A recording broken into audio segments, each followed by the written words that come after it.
विज्ञान नमो ताहि जाते भये अरहंतादि महान।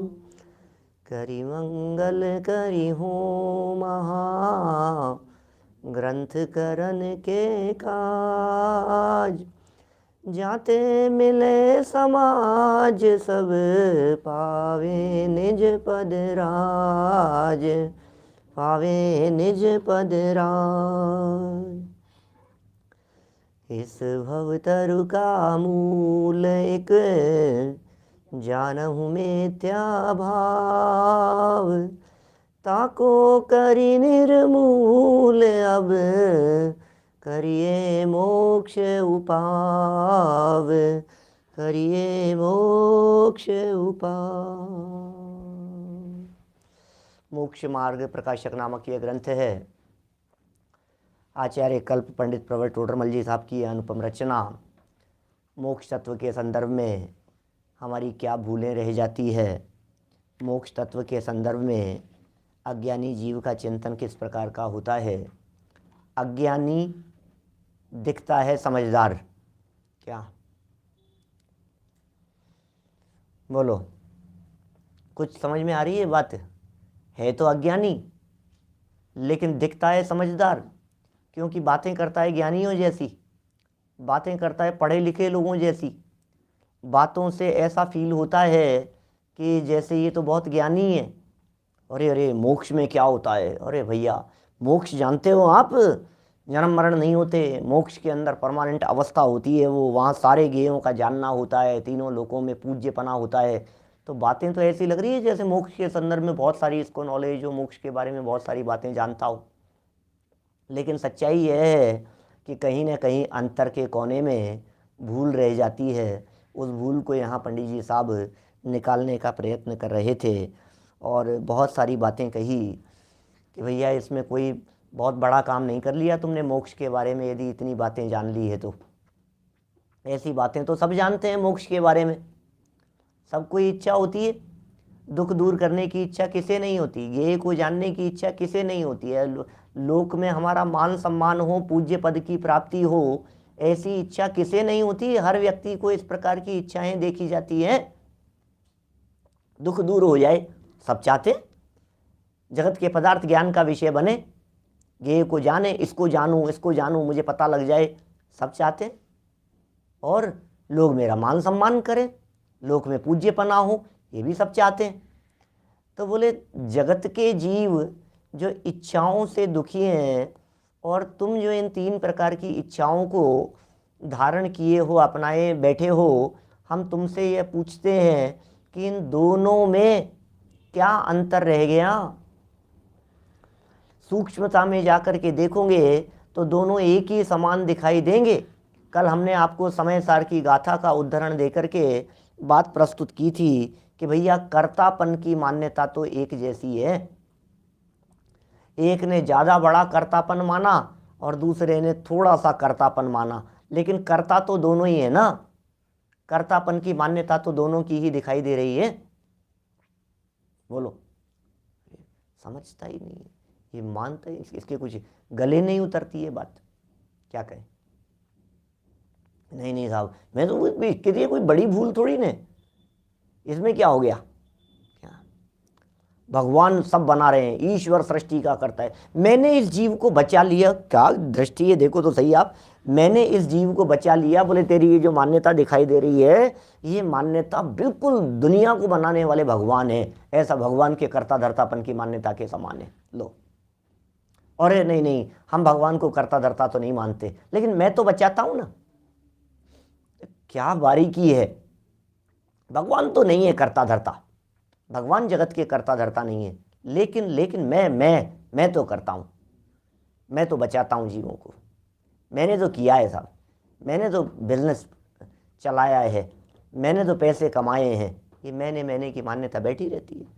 अब सुनिए यहाँ फिर टोडरमल जी ने कहा कि एक अभिप्राय ऐसा पाया जाता है कि तू स्वर्ग और मोक्ष की जाति एक मानता है, और जाति एक मानता है, ये सबसे बड़ी प्रॉब्लम है।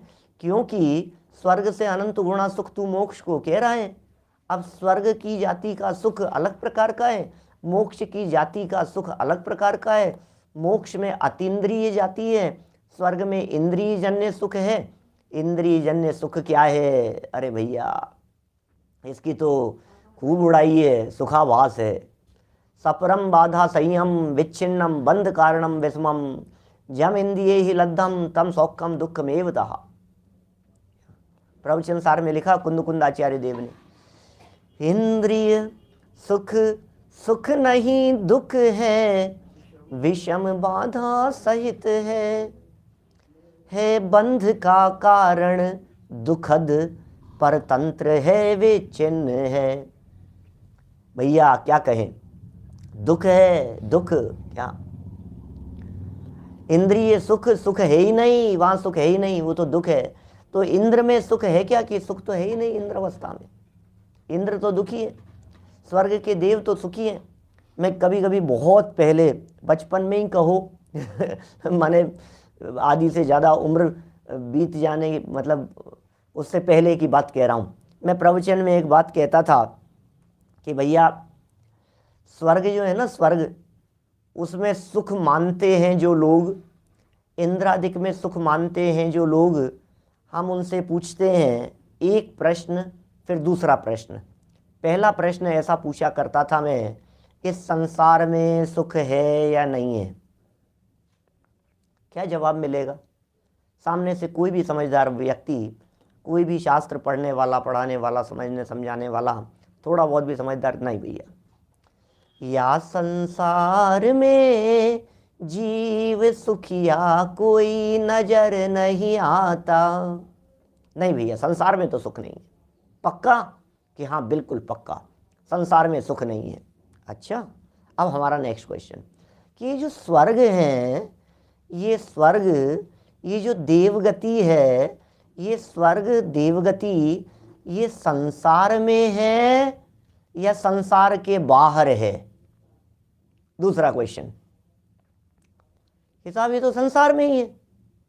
अरे भाई साहब अब बताओ मुझे, जब स्वर्ग पण संसार छे, तो क्वेश्चन यह है कि जब स्वर्ग भी संसार है और संसार में सुख नहीं है, तो स्वर्ग में कैसे सुख हो जाएगा? स्वर्ग में सुख मानने का मतलब संसार में सुख मानना है, देवगति में सुख मानने का मतलब संसार में सुख मानना है। बोलो, ये पंक्ति कितनी प्रसिद्ध है जो हर्षवर्धन जी साहब कह रहे हैं, जो संसार विषय सुख हो तो तीर्थंकर क्यों त्यागे, और काहे को शिव साधन करते संयम सो अनुरागे। बोलो, कितनी प्रसिद्ध पंक्ति है।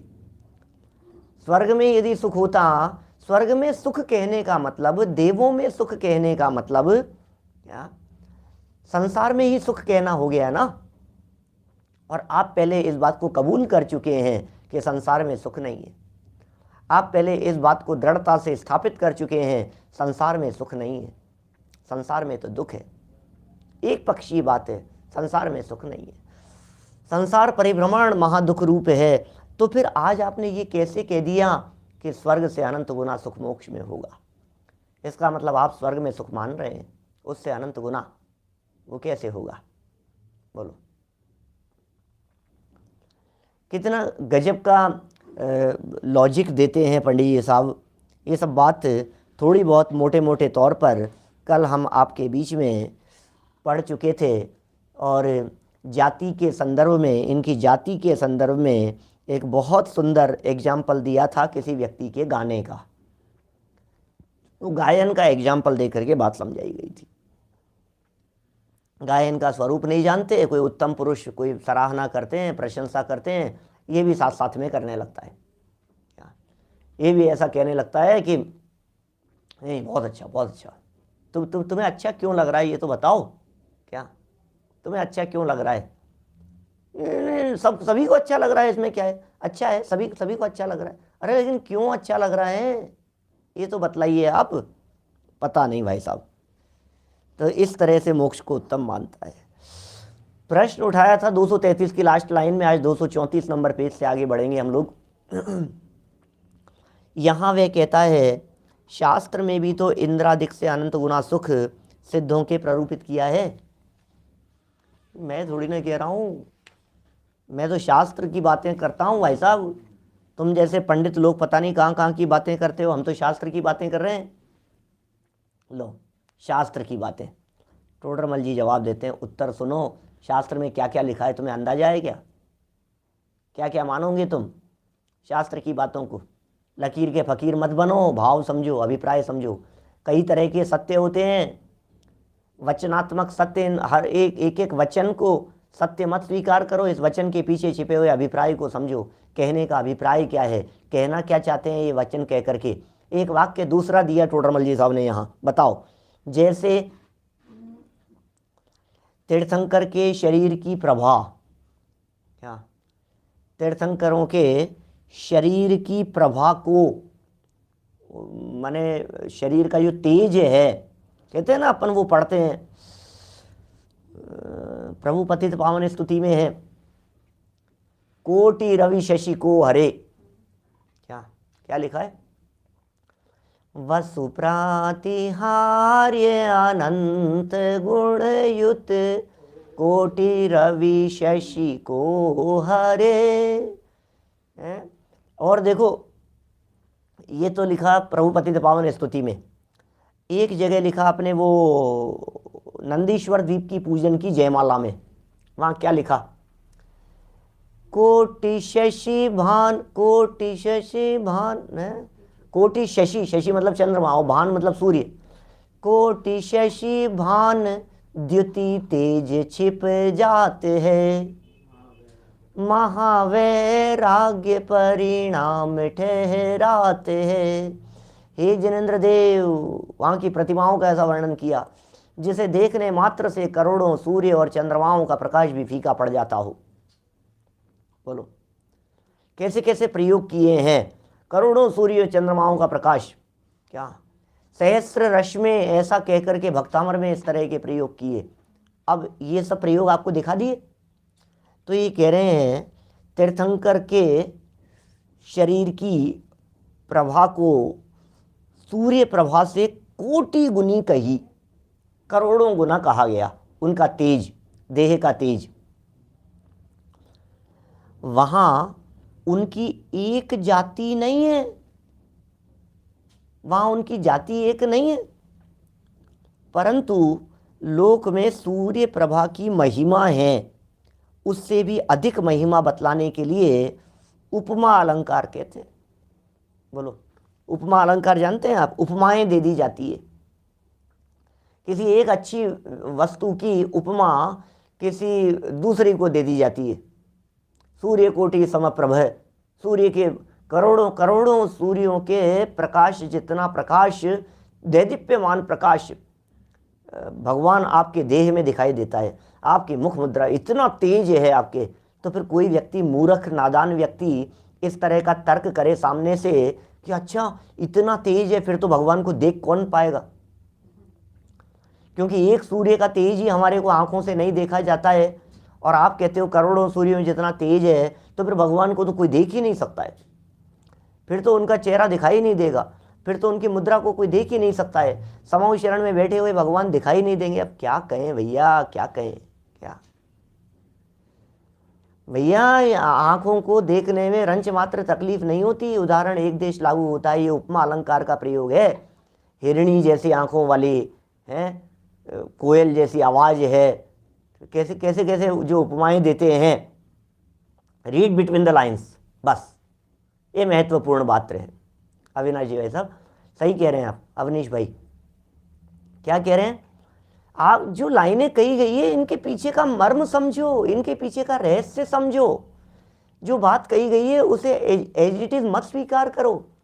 स्वर्ग से अनंत गुना सुख कहीं शास्त्र में लिख दिया गया होगा, कोई बात नहीं, लेकिन सिर्फ ये बतलाने के लिए कि तुम्हारे दिमाग में स्वर्ग जैसा सुख तो दिखता है। स्वर्ग जैसे सुख की तुम परिकल्पना करते हो, स्वर्ग जैसे सुख को तुम्हें लगता है कि हाँ भाई ऐसा ऐसा सुख होता होगा। तुम्हें जो समझ में आता है उसके माध्यम से नहीं समझने वाले को समझा रहे हैं। ज्ञात से अज्ञात को समझाया जाता है। दादा ने प्रशिक्षण निर्देशिका लिखी ना, डॉक्टर हुकुमचंद जी बारिल साहब ने। प्रशिक्षण कराते हैं, 18 दिन के शिविर लगते हैं, तो दादा उसमें ये बात कहते हैं, किसी भी चीज को ज्ञात से अज्ञात की तरफ ले जाया जाता है, दृश्य से अदृश्य की तरफ ले जाया जाता है, सरलता से कठिनता की तरफ ले जाया जाता है। ये समझाने की, पढ़ाने की स्टाइल होती है। उदाहरण हमेशा ज्ञात होता है, उदाहरण हमेशा परिचित होता है। उस परिचित उदाहरण के माध्यम से अपरिचित को समझाया जाता है। ये समझाने का इसी तरह का तरीका है। बिल्ली के माध्यम से अपने उसमें पढ़ा था, पुरुषार्थ सिद्धि उपाय में पढ़ी है अपन ने चर्चा, माणवक एव सिंहो, बिलाव ही सिंह है क्या। और फिर नीचे चल करके कह दिया यस तस्य देशना नास्ति, उसके लिए देशना नहीं है जो उसको ही शेर मान ले। समझाने के लिए कहा है। ये क्या है, शेर कैसा होता है, बोले बिल्ली जैसा होता है। शेर कैसा होता है, बोले बिलाव जैसा होता है। दृष्टांत से सिद्धांत को समझाया जाता है, उदाहरण दे करके। क्या चंद्रमुखी, ये उपमा अलंकार है। चंद्रमुखी, चंद्रमा जैसा मुख। क्या तो चंद्रमा जैसा मुख होगा, कोयल जैसी आवाज होगी तो कैसा हो जाएगा, बतलाओ मेरे को। हिरणी जैसी चाल होने लग जाएगी तो क्या होगा, क्या बड़ी ऊट पटांग स्थिति बन जाएगी। कवियों के माध्यम से जिस तरह की कल्पनाएं किसी के सौंदर्य वर्णन के लिए उपमा अलंकार से की जाती है, यदि उन्हें सत्यार्थ मानकर कोई जो होता है ना, क्या कहते हैं, स्केच आर्टिस्ट, स्केच बनाने वाले जो आर्टिस्ट लोग होते हैं, उन्हें किसी कवि के द्वारा उपमा अलंकार से निरूपित बातें बताई जाए और कहा कि भैया इन बातों को, ये सुंदरता का वर्णन किया है, तुम बिल्कुल इसके आधार पर स्केच खींच दो, तो डाकिनी शाकिनी भूत पेशाचिनी जैसी दिखेगी। जाने क्या रूप बन करके सामने आएगा। मानव है कि ये है कि जानवर है कि क्या क्या क्या होगा स्वरूप उसका, अटपटा नहीं हो जाएगा। तो यहाँ सूर्य प्रभा की बात यहाँ टोटरमल जी साहब ने कही है, उदाहरण दे करके तीर्थंकरों के शरीर की बात कह करके जिस अर्थ में कही है उसी अर्थ में समझना, इसे तो उपमा अलंकार कहते हैं। उसी प्रकार सिद्धांत इनको ये नहीं समझाना है, सिद्धांत में तो बात और कुछ समझानी है। क्या सिद्धांत में क्या समझाना है, उसी प्रकार सिद्ध सुख को इंद्रादिक सुख से अनंत गुना कहा है। सिद्ध भगवान का सुख किससे, इंद्रों से, इंद्र सुख से अनंत गुना है। वहाँ उनकी एक जाति नहीं, जाति एक नहीं है। सिद्ध भगवान के सुख की जाति और इंद्रादिक सुख की एक जाति नहीं है। परंतु फिर कही क्यों है साहब शास्त्र में, शास्त्र में क्यों कही है ये बातें, फिर ऐसा बतलाइए ना आप। परंतु लोक में इंद्रादि सुख की महिमा है। उमाकांत जी साहब, महिमा है, किसकी महिमा है, सारे जगत में सुख बतलाने के लिए, सुख बतलाने के लिए। अरे हम आपको कहें कि जब हम कश्मीर की महिमा बतलाते हैं तो हम ये कहते हैं हिंदुस्तान का स्वर्ग है, धरती का स्वर्ग है कश्मीर। अच्छा, कश्मीर स्वर्ग है, स्वर्ग है कश्मीर, तो इसका मतलब हमें स्वर्ग में जाना है तो हम कश्मीर चले जाएंगे तो स्वर्ग में आ जाएंगे। फिर कश्मीर के अंदर देवांगनाएं भी होगी, फिर कश्मीर जाने वाले गायब भी हो जाते होंगे, उड़ भी जाते होंगे, आसमान में उड़ने की सामर्थ्य होगी, रूप बदलने की सामर्थ्य। धरती का स्वर्ग है ना, वो स्वर्ग कह रहे हो ना आप उसे। अरे भाई, उपमा अलंकार से कहा जा रहा है, जिस बात को जिस अर्थ में कही जा रही है उसी अर्थ में समझो, नहीं तो गड़बड़ हो जाएगी, अर्थ का अनर्थ कर बैठोगे आप। लोक में इंद्रादिक सुख की महिमा है, लोक में स्वर्ग की महिमा है, आपको आपके दिलो दिमाग में स्वर्ग स्वर्ग स्वर्ग ऐसी महिमा है। अच्छा, स्वर्ग की महिमा है तो बहुत अच्छा है, स्वर्ग माने बहुत अच्छा, बहुत अच्छा, बहुत सुंदर। तो हमने कह दिया धरती का स्वर्ग है कश्मीर, सुंदर है। सुंदरता बतलाने के लिए ऐसा कथन कर दिया गया है, बस उसी अर्थ में जानना। लोक में इंद्रादि सुख की महिमा है, उससे भी बहुत महिमा बतलाने के लिए उपमा अलंकार करते हैं। बस इंद्र सुख से भी, इंद्रिय सुख से भी कई विलक्षण जाति का अद्भुत सुख है, ये बतलाने के लिए उपचार से कहा जाता है। उपमा का मतलब ही यह है कि यथार्थता नहीं है। क्या उपमा का मतलब ही यह है कि सच्चाई नहीं है। उपमा का मतलब ही यह है कि कहा गया है। क्या क्या कहें, अरे भाई साहब इस उपमा अलंकार की ऐसी धज्जियाँ उड़ाई है भक्तामर स्तोत्र में। तो माने अद्वितीय दीप के समान कहा गया, अद्वितीय चंद्र के समान कहा, सूर्य के समान कहा है, और ये सब कहा। अरे क्या बतलाएं आपको, इस सूर्य से क्या तुलना करें, क्या बोलो, इस चंद्रमा से क्या तुलना करें हे भगवान। क्या जगत त्रितय उपमा नेत्रहारी, ऐसे ऐसे पंक्ति है ना, एक त्रिजग नेत्रहारी, ऐसे ऐसी पंक्तियां, ये भक्तामर की एक लाइन है। मैं तो ऐसे बीच बीच में बोलता हूँ ना, तो लाइनें कुछ कुछ ऐसी उछल करके दिमाग में आने लगती है। सब बोलते हैं भक्तामर का, सब पाठ करते रहते हैं, सबके ख्याल में होगा। क्या है देखो, त्रिजग नेत्रहारी, क्या क्या शब्द है वो, बहुत सारे प्रयोग हैं। बिंबम वियद विलसन अंशुलतावितानम है, और ऐसा आपके वदनम नेत्रहारी, ऐसे ऐसे शब्द हैं बहुत सारे। खोल करके देखेंगे आप, 13 नंबर का श्लोक, 12 नंबर का श्लोक, 14 नंबर का श्लोक, ये सब सारे ऐसे पूर्णमासी के चंद्रमा की चर्चाएं की, तो खूब ऐसी बातें कही। अगर क्या उपमा, मुझे एक प्रयोग ध्यान आता है, समंत भद्राचार्य के द्वारा किया गया। कौन सी स्तुति में, देखो मैं भूल गया, लेकिन वो मल्लीनाथ मुनि सुव्रत नाथ की स्तुति करते समय उन्होंने इस तरह की एक गजब की बात कही, बहुत ही गजब की बात कही। हे भगवान, हे स्वामी, हे तीर्थंकर परमात्मा, आपकी स्तुति हो नहीं सकती, आपका गुणानुवाद हो नहीं सकता। सुनना, क्या क्या गजब की बात कह रहे हैं, आपका गुणानुवाद हो नहीं सकता। वक्त्रम क्वते सुर नरो रग नेत्रहारी, निःशेष निर्जित जगत त्रितयोपमानम, बिंबम कलंक मलिनम कनिशाकरस्य, यद्वासरे भवति पांडुपलाश्य कल्पम। ये भक्तामर का श्लोक है।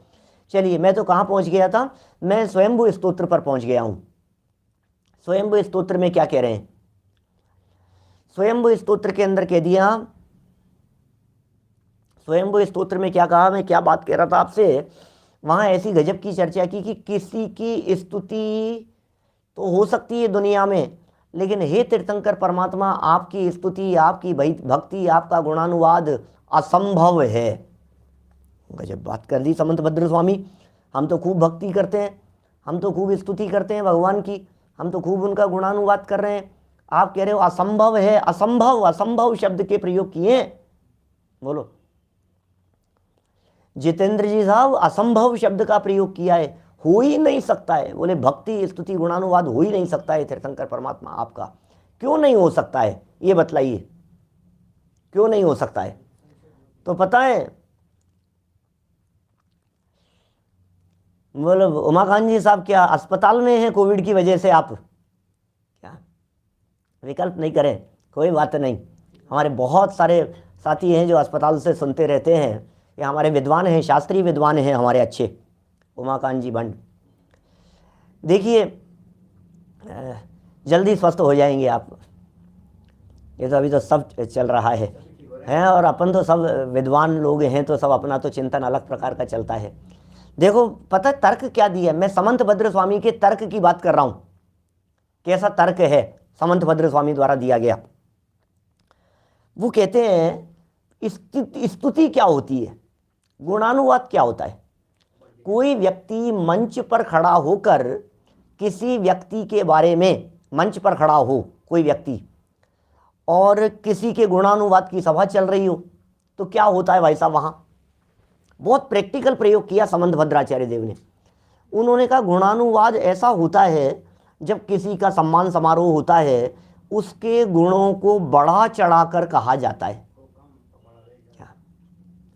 उसकी महिमा को खूब बढ़ा चढ़ा करके कहा जाता है, ये होता है गुणानुवाद। ये गुणानुवाद की प्रैक्टिकल पोजीशन है।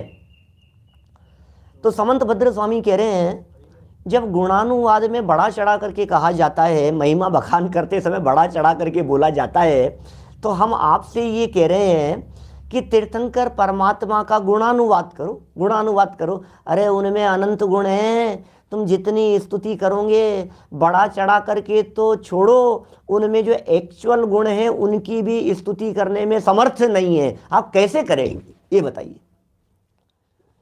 भगवान में जो गुण हैं उन गुणों की खबर है किसी छद्मस्त प्राणी को? कोई छद्मस्त समझ सकता है, कोई छद्मस्त जान सकता है भगवान के गुणों के बारे में?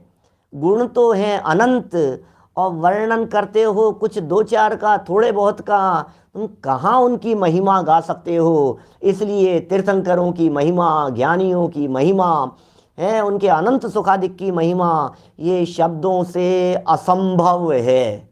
बोलो, असंभव है भाई साहब। क्या कह रहे हैं यहाँ पर? असंभव बात कह करके पुकार रहे हैं। ये कह रहे हैं ये स्वरूप है, सिर्फ महिमा बतलाने के लिए उपमा अलंकार होता है। महिमा बता रहे हैं, महिमा बतला रहे हैं, कहने के लिए भी होता है, कथन मात्र के लिए भी होता है, उससे बहुत महिमा बतलाने के लिए उपमा अलंकार कहते हैं। फिर प्रश्न क्या, यार तुम बहुत होशियार हो, मेरे बारे में ज़्यादा ही होशियारी की बातें कर रहे हो। सुनना समझना कितना टोडरमल जी का प्रैक्टिकल चिंतन। प्रश्न उठाया है, क्या प्रश्न उठाया?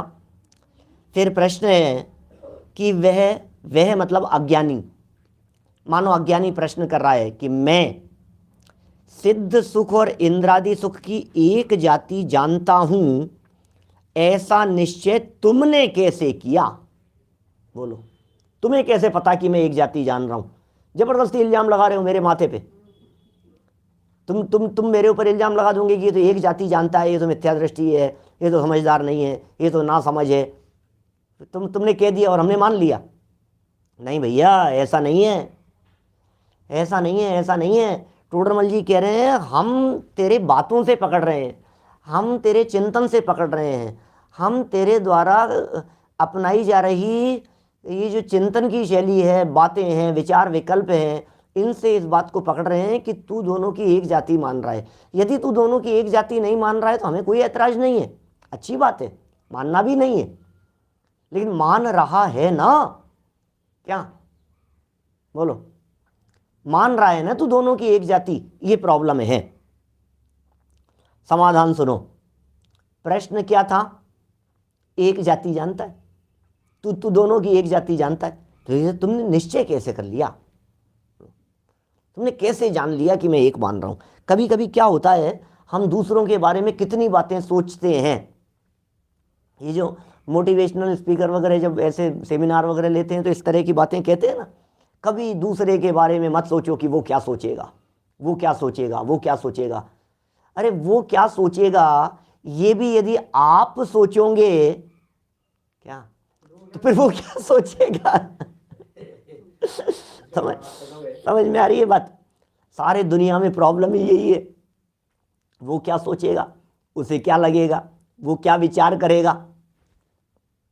मत लगाओ दिमाग दुनिया भर के बारे में। ये व्यक्ति ये सोच सोच करके ही परेशान है, वो क्या सोचेगा भैया, अरे मैं ऐसा करूंगा तो वो क्या सोचेगा, अरे मैं प्रवचन करूंगा तो वो क्या सोचेगा, अरे मैं कुर्ता पजामा पहनूंगा तो वो क्या सोचेगा, अरे मैं ऐसा करूंगा तो वो क्या सोचेगा, मैं ये खाऊंगा तो अरे ये क्या सोचेंगे, ये क्या खा रहे हैं। अरे तो क्या है, क्या दिमाग लगा रहा है दुनिया भर के बारे में?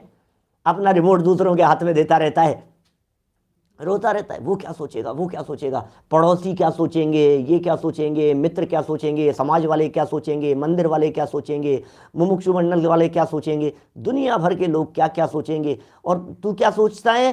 तू ये सोचता है कि वो क्या सोचेंगे, खुद का कुछ नहीं है। अरे जो वो सोचेंगे वो उनको ही सोच लेने दे। अब टोडरमल जी से शिष्य भी ये कह रहा है यार मैं क्या सोचता हूँ ये तुम क्यों सोच रहे हो, और मैं ऐसा सोचता ही नहीं हूँ, तुम जबरदस्ती मेरे बारे में कह रहे हो।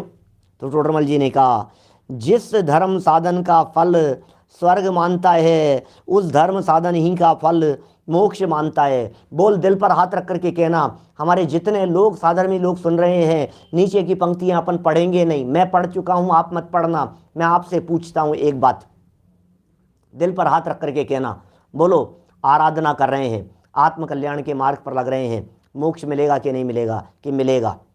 और कोई व्यक्ति साधना कर रहे हैं, चौथा काल है, साधना कर रहे हैं, आराधना कर रहे हैं, आत्मस्वरूप में लीन हैं, तो क्या आपको ऐसा लगता है 100% स्वर्ग मिलेगा? और कदाचित नहीं मिला तो? और बोले नहीं मिला तो क्या टेंशन की बात है, स्वर्ग मिल जाएगा। भाई ज़्यादा किया तो ऊपर मोक्ष मिल गया, और मोक्ष नहीं जा सके तो सर्वार्थ सिद्धि में चले गए। यही तो होगा ना भाई। ये जो थे ना अपने सुकुमाल मुनिराज, कहाँ गए? 3 दिन तक शालिनी खाती रही। कहाँ गए? कि मोक्ष नहीं जा सके तो स्वर्ग में चले गए। 5 पांडव थे ना, 5 पांडव, युधिष्ठिर, भीम और अर्जुन, ये तीनों का उपयोग स्वभाव में लीन हुआ, ये तीनों तो मोक्ष चले गए। और नकुल और सहदेव इतना नहीं जा सके तो स्वर्ग में चले गए।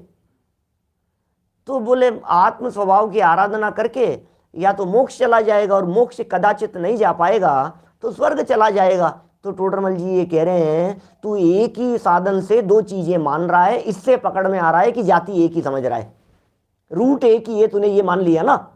जाति एक ही का मतलब क्या हुआ? बोलो, जाति एक ही है का मतलब क्या हुआ? कि एक ही रूट एक ही है, रास्ता एक ही है, जबकि रास्ते अलग अलग हैं। ये क्या समझ रहा है? स्वर्ग और मोक्ष को स्थान समझ रहा है। मैं पैराग्राफ पढ़ूंगा नीचे, मैं पहले ही समझा रहा हूं आपको बात, फिर अपन पढ़ जाएंगे जो भी होगा। सुनो बात, बहुत मार्मिक बात है। ये ऐसा समझ रहा है मोक्ष तो है मानो इस जगह पर, ठीक है, और स्वर्ग है इस जगह पर, थोड़ा स्वर्ग नीचे और मोक्ष थोड़ा सा ऊपर है, और ये खड़ा है यहां पर इस जगह पर।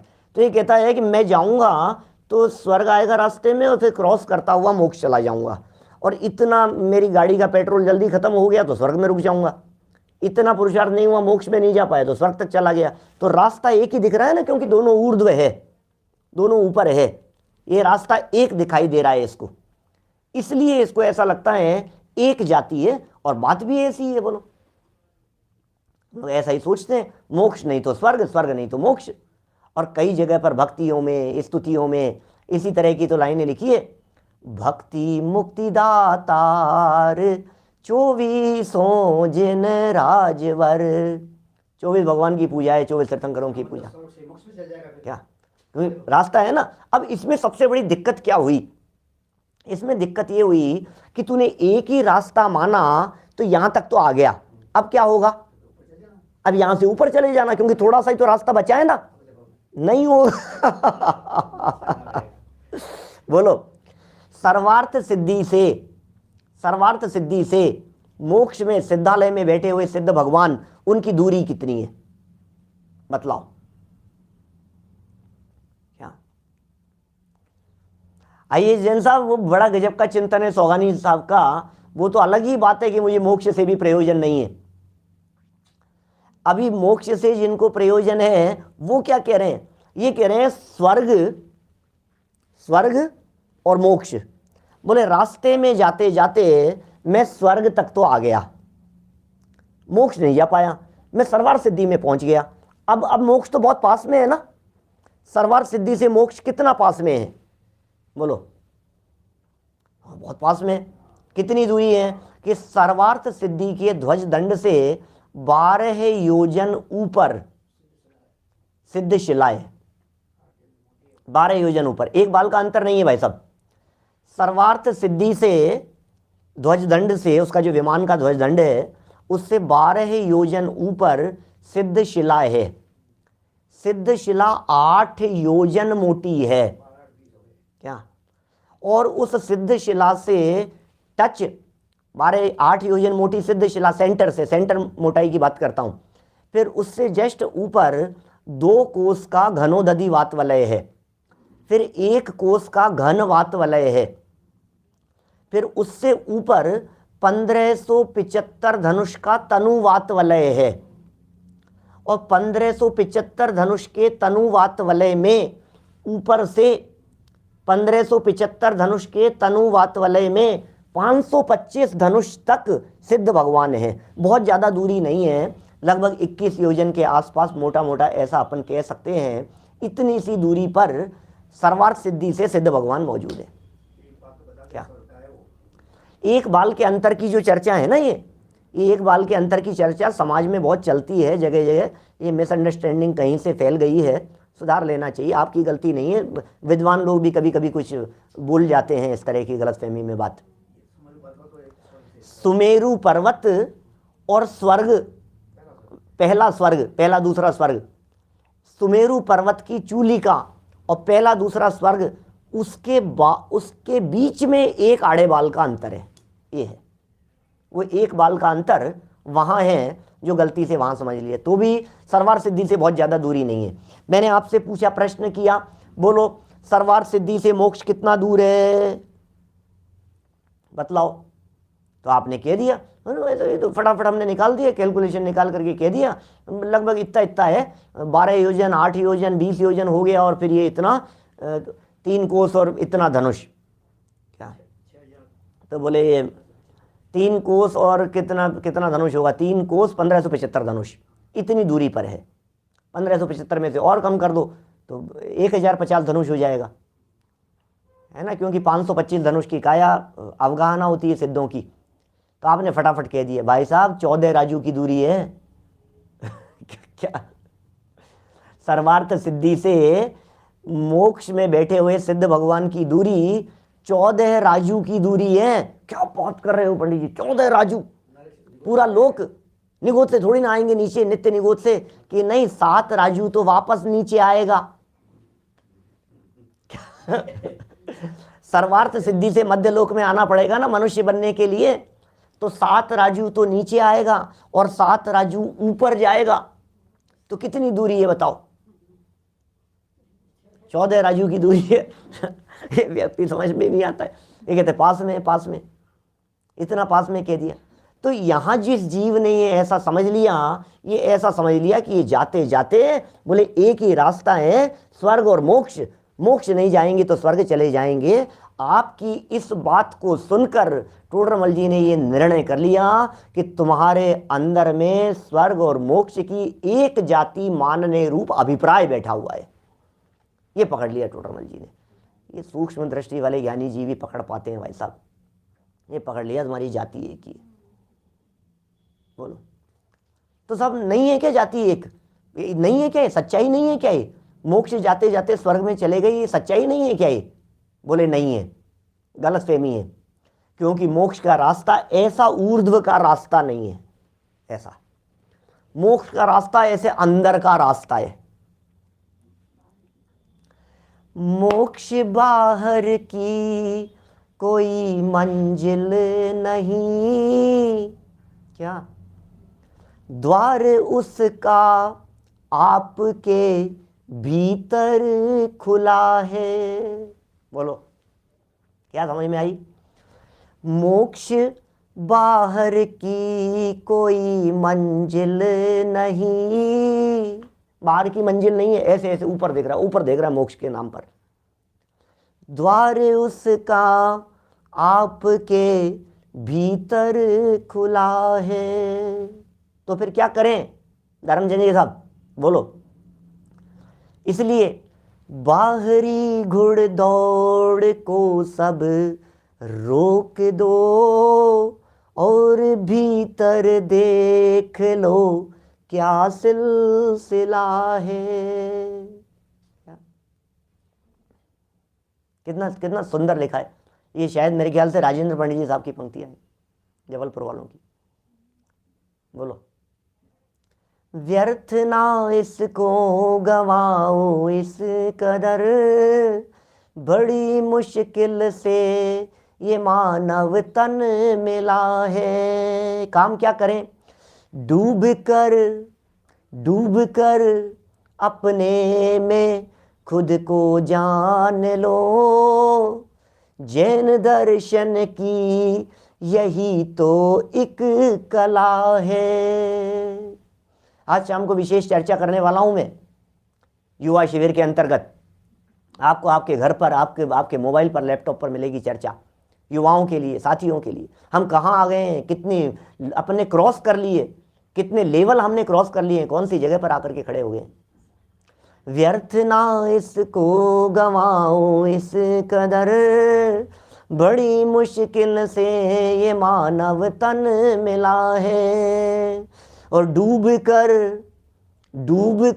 क्या बात कर रहे हो, कहाँ डूबने की कह रहे हो? अपने में। डूब कर अपने में खुद को जान लो, जैन दर्शन की यही तो एक कला है। ये अद्भुत कला है भाई साहब, जैन शासन की कला है, जैन दर्शन की कला है। आप ये कह रहे थे मोक्ष नहीं जाएंगे तो स्वर्ग में चले जाएंगे, रास्ता एक दिखाई दे रहा था। भाई साहब मोक्ष का रास्ता अंदर का रास्ता है और स्वर्ग का रास्ता बाहर का रास्ता है, रास्ते अलग अलग हैं, दिशाएं अलग अलग हैं। आपने कैसे एक समझ लिया? मोक्ष अंदर से होता है और अंदर नहीं रह पाता, उपयोग बाहर चला आता है। अंदर में जाता है तो शुद्धोपयोग होता है और उस शुद्धोपयोग पूर्वक निर्वाण मोक्ष की प्राप्ति होती है। अंदर में नहीं रह पाता उपयोग, उपयोग जब बाहर में आ जाता है तो उपयोग के बाहर आने पर उस शुभोपयोग के कारण बंधन होता है देवगति का, स्वर्ग में चला जाता है।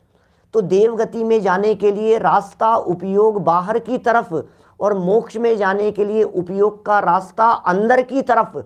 उपयोग है आपके पास में। अब उपयोग वाली जो गाड़ी है, ये उपयोग वाली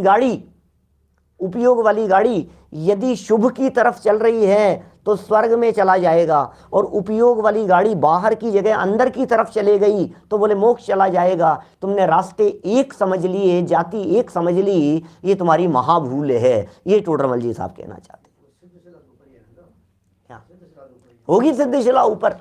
हमें सिद्धशिला से क्या मतलब है, हमें सिद्धालय से क्या मतलब है? अनंत बार निगोदिया बनकर के सिद्धों के बीच में जाकर के आया है, उसमें क्या दम है? जाकर के तो आया है वहां पर, अनंत बार जाकर के आया। तो कितनी महिमा आती है टोडरमल जी साहब, क्या पकड़ते हैं भाई साहब, किस गहराई में जाकर के पंडित जी साहब पकड़ते हैं, ये पकड़ में नहीं आती है बात हमारे को। देखो समाधान पढ़ता हूं मैं, अभी पढ़ी नहीं है लाइनें, पढ़ देता हूं मैं, 2-3 मिनट है, फिर कल प्रकरण पूरा कर लेंगे अपन। परसों से हम क्या है, सिद्ध चक्र विधान करने वाले, मैं अभी सूचना दूंगा लास्ट में। देखिए समाधान, जिस धर्म साधन का फल स्वर्ग मानता है उस धर्म साधन ही का फल मोक्ष मानता है। बोलो ये बात है या नहीं है? धर्म साधन किया, जिस धर्म का साधन मोक्ष मान रहा था या स्वर्ग मान रहा था, उसी धर्म को थोड़ा ज़्यादा कर लिया तो आपने मोक्ष मान लिया।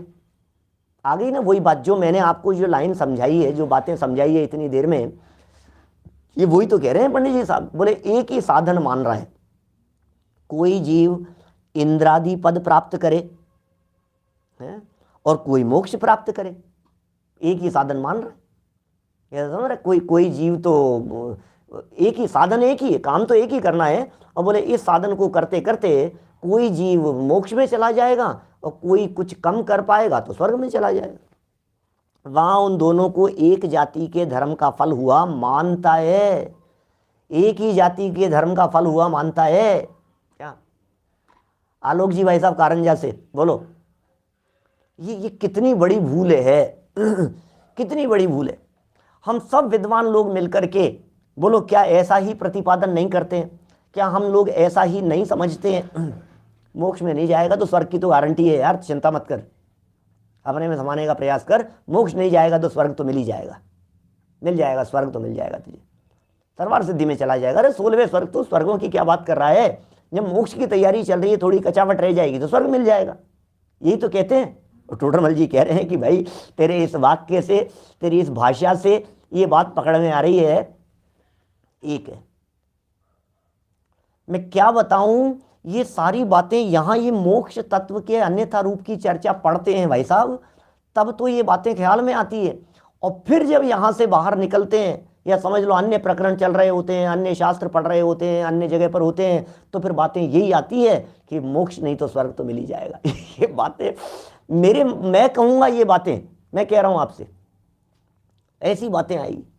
और फिर टोडरमल जी का वाक्य यदि ध्यान में आए तो यार ये इसमें भी फर्क है, इसमें बारीकी है। ऐसा तो मानता है कि जिसके साधन थोड़ा होता है वह इंद्रादि पद प्राप्त करता है, जिसके संपूर्ण साधन हो वह मोक्ष प्राप्त करता है, ऐसा तो मानता है।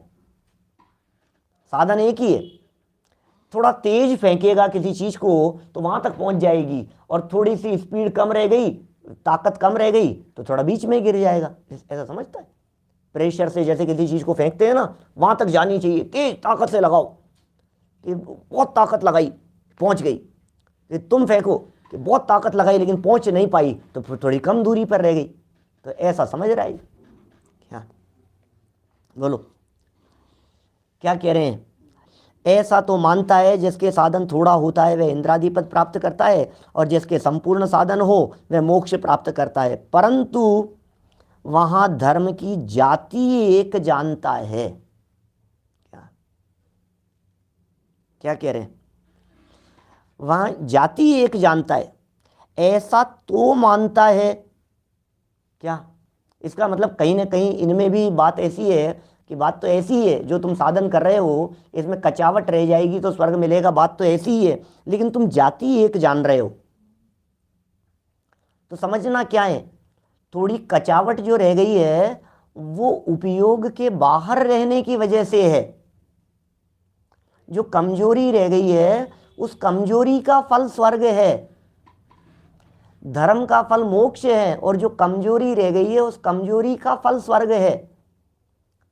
आप ऐसा नहीं समझें कि वो धर्म का फल स्वर्ग हुआ, आप ऐसा नहीं समझें कि उस कमजोरी के फल में भाई साहब वो जो जितनी वीकनेस है उतना स्वर्ग की प्राप्ति है। वीकनेस की वजह से शुभोपयोग में आया ना, उपयोग बाहर रहा, और जितनी शुद्धता है वो निर्वाण।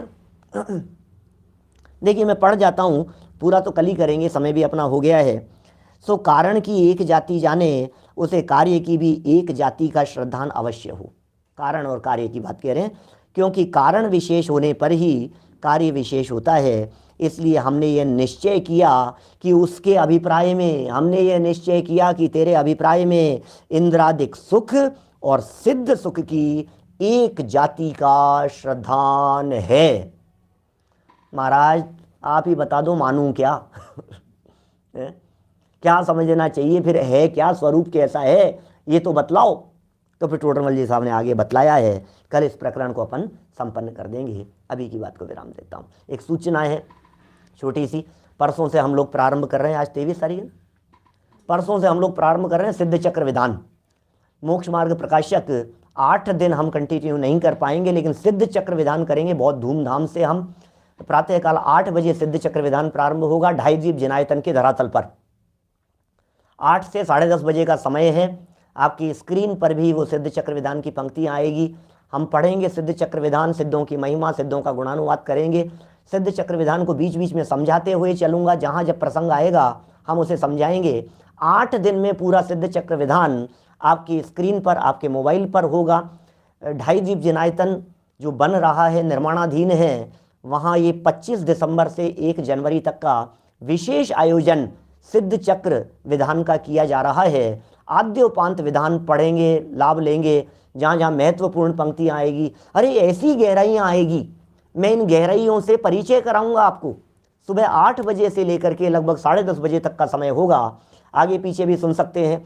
और उसका लाभ ये होगा उस रिकॉर्डिंग का और उस चीज़ का कि भविष्य में भी जो भी, जब कभी भी कोई व्यक्ति 8 दिन में सिद्ध चक्र विधान करना चाहे तो संजीव गोदा के साथ में बैठ करके हमारे अभिनंदन जी भाई साहब होंगे, जो खनियादाना वाले ब्रह्मचारी अभिनंदन जी भाई साहब, हमारे विवेक जी शास्त्री इंदौर हैं, उनके सुंदर आवाज़ में, मधुर कंठ से हमें इन बातों का लाभ मिलेगा। और अभी अभी के युवा साथी हमारे समकित खनियादाना वे साथ रहेंगे। तो हम 25 से, माने परसों से, इंदौर की धरातल से, 2.5 दीप की धरातल से सिद्ध चक्र विधान करने वाले हैं 8 दिन तक, है ना। अपने 2.5 दीप पर भी चलेगा और हमारे यहाँ पर भी चलेगा, संजीव गोधा पर भी चलेगा, दोनों पर ही चलेगा। आप लाभ लेवें, शाम को भी प्रवचनों के विद्वानों के लाभ वगैरह मिलेंगे आपको तो खूब। और 31 दिसंबर को विशेष रूप से रात्रि के अंदर कुछ विशेष कार्यक्रम भी करने वाले हैं, और 1 जनवरी को विशेष पूजन विधान इस तरह की होगी, है ना। तो PDF स्क्रीन पर भी चलाएंगे अपन, अपनी इस स्क्रीन पर भी चलेगा, आप जहाँ बैठे हैं सामने इस पर भी वो PDF की लाइनें जिस तरह की चलती है वो लाइनें विधान के साथ साथ में चलती रहेगी, ऐसा प्रयास रहेगा। सिद्ध चक्र विधान की PDF आप लोगों को अपने टेलीग्राम ग्रुप के ऊपर या अपने इस ग्रुप पर भी, जो व्हाट्सअप ग्रुप है उसके ऊपर भी डाल देंगे सुबह। और आज शाम का विशेष कार्यक्रम मैं भूल गया आप लोगों को कहना, युवा साथियों को जरूर जोड़ें मनुष्य जन्म की दुर्लभता के संदर्भ में। यद्यपि दुर्लभता पर मेरे कई प्रवचन हैं पहले भी, लेकिन आज कुछ युवाओं साथियों की दृष्टि से कुछ कुछ बातें, हम कहाँ खड़े हैं और हम कहाँ पहुँच गए हैं, इस तरह की कुछ बातें लेकर के हमने कितने पड़ाव पार कर लिए हैं, लेकर के चलने वाला हूँ शाम की चर्चा रात को ठीक 8 बजे पुरुषार्थ सिद्धि उपाय को आज के लिए रोक करके। चलिए जन्माणी निज निधि निज में बताई यह अनंत उपकार है, उसके लिए जिन वाणी माँ को वंदना शत बार है, वंदना शत बार है। 9 बार।